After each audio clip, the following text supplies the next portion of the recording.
The Raphoe diocese covers much of Donegal. Over 4 decades there were many cases of clerical abuse. Today the diocese apologised to victims.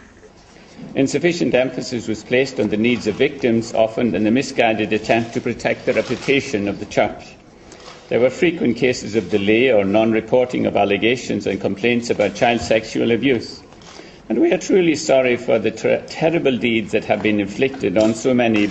What this report has found is that there was an exceptionally high level of abuse allegations made against priests in the Raphoe diocese. So many, in fact, that it is perhaps the worst in Ireland.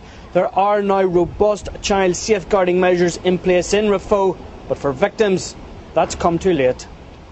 From 1975 there were 52 complaints made against 14 priests. More than 20 relate to this priest, notorious paedophile Father Eugene Green. He abused boys in parishes across Donegal for over 20 years. Eventually Green was jailed for raping 26 boys. Bishop Boyce insists the Catholic hierarchy didn't know of his activities.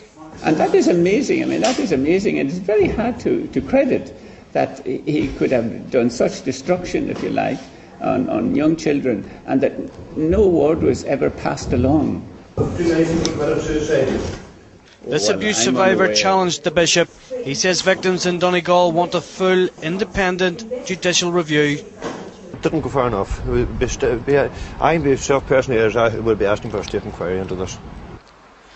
These audits by the National Board for Safeguarding Children shine a light into dark places.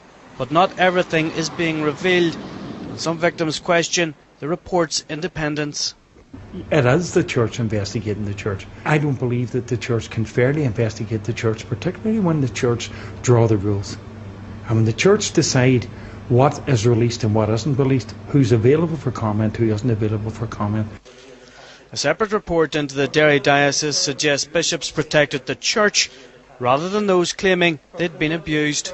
The avoidance of scandal, the preservation of the reputation of individuals and of the Church, sometimes took precedence over the safety and welfare of children.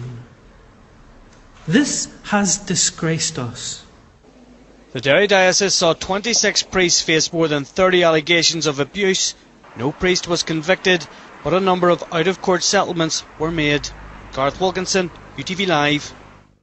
St Patrick's Cathedral in Newry this morning, and the Bishop of Dromore addresses parishioners about the report into clerical child abuse in the diocese carried out by the National Board for Safeguarding Children in the Catholic Church. The detailed account reveals since 1975, 35 allegations have been made against 10 priests in the area. 3 of those priests have since died. The remaining 7 are described as being out of ministry or having left the priesthood. There have been no convictions. The disclosure in report after report that children and young people had been abused in our church, and the inadequate response of church leaders have caused deep distress and dismay. The report makes 12 recommendations about dealing with abuse allegations and survivors of abuse, many of which the Bishop says have already been implemented. Others, such as the appointment of support officers, will be put in place as a matter of urgency. We will do everything in our power with the best resources that we have and that are available to us to make sure that it doesn't happen again. Bishop McAreevy accepts in the past more emphasis was placed on maintaining the good name of the accused priest rather than ensuring the safety of children. What we're dealing with here is a painful chapter, unlike anything else that I've ever seen or read about in the history of the Church. What I would like people to see today is a church that has learned, a church that is learning, a church that is trying to deal with this matter openly and transparently.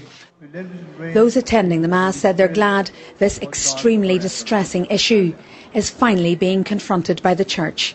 It wasn't so much what happened, it was the cover-up at the top that affected the people.